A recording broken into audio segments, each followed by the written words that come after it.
જય સ્વામિનારાયણ. તો પહેલું ગ્રંથોનું મહાત્મ્ય સમજવું જોઈએ.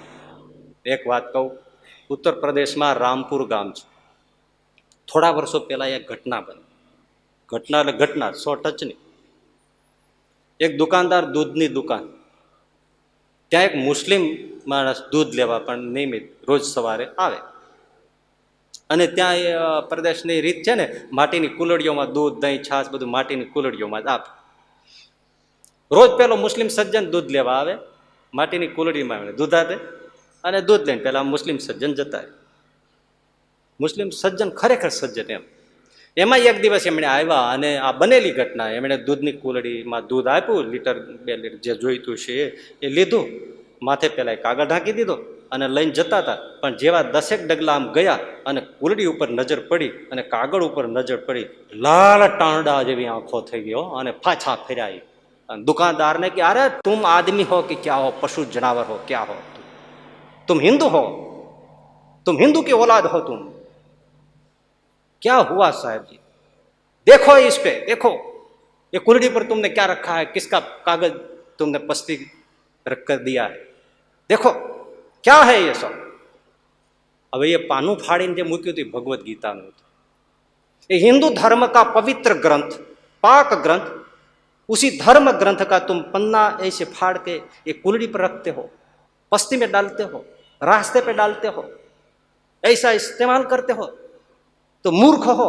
सुन लो, ये तुमने तुम्हारा धर्म का अपमान किया है, लेकिन सुनो भाई, ऐसे तुमने यदि तुमने कुरान का पन्ना फाड़ के ऐसे रखा होता तो तुम जिंदा नहीं होता. हमारा इतना कुरान के प्रति प्रेम भाव है, पवित्र भाव है, पूज्य भाव है, इतना तुम लोगों को तुम्हारी गीता पर भाव नहीं है, पूज्य भाव नहीं.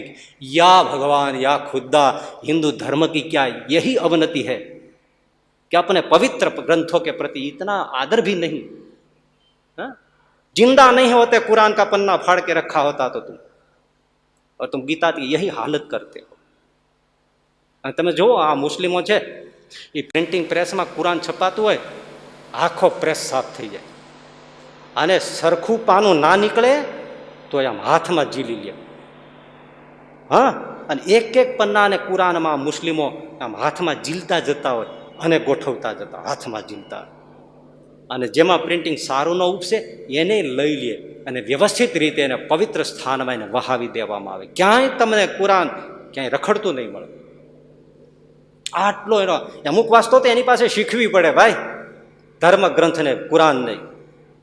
એક રદ્દી પન્નું ક્યાંય ના મળે અને છપાતું હોય તો આમ હાથમાં તેડી લે એક એક કાગળને, આમ ખુદા કા સ્વરૂપ હે આવી રીતે. હવે આપણે આદર ક્યાં, ગીતા હોય, શિક્ષાપત્રી, વચનામૃત આંગળી મોઢામાં નાખતા જાય, પાના ખોલતા જાય. આ કીર્તન હમણાં હું તો કઈ ભાઈ આવી તો ઘણી વાતો છે, હું આ બધા વિદ્યાર્થીઓને તેને કઈ હું તો હવે થાકી ગયો. કારણ કે એકલા કીધે કાંઈ પેળ પડે ભાઈ, આમાં તો બધા કહે તો કાંઈક બુદ્ધિ આવે લોકો. આ કીર્તનાવલી હોય ને, 3 વાગે બધા કીર્તનો બોલતા હોય તો આમ ચોપડી મૂકીને બોલે. હવે આપણને દેખાય ત્યારે આપણે કહીએ, પણ હવે આ બધા કહે તો થાય ને, આ આમ નીચે મુકાય, કીર્તનાવલી આમ નીચે મુકાય, એને આમ ખોળામાં મુકાય. આજે કીર્તનાવલીને નીચે અહીંયા કેમ મુકાય? એમ ધરતી ઉપર, આ ધરતી ઉપર કે આસન હોવું જોઈએ ને, આસન ઉપર તમે મૂકી શકો, પણ આમાં કેમ મૂકી શકો? પણ મૂકે લોકો જ્યાં ત્યાં ધરતીમાં આમ ફંગોળી દે છે અને થૂકથી પેલું આમ આમ કરીને પન્નાઓ બધે ખોલે રાખે છે. ધર્મગ્રંથ પ્રતિ આદર. મુસ્લિમો તમે જોવો એને કુરાનનો આવો આદર, બંદગીનો તમે નમાજનો જોવો, 1 વાગે એટલે પછી મસ્જિદમાં પહોંચી જાય. સાંજનું હોય તો ગમે ત્યાં તમે જુઓ ને, રેલવે સ્ટેશન હોય, એરપોર્ટ હોય, તમે જ્યાં જાઓ ને એ બધી ચટાઈઓ પાથરીને તમારી લાગી જ પડે. ના આપણે કોઈ એવી રીતે મંદિરે જવું નહીં, પૂજા કરવું નહીં.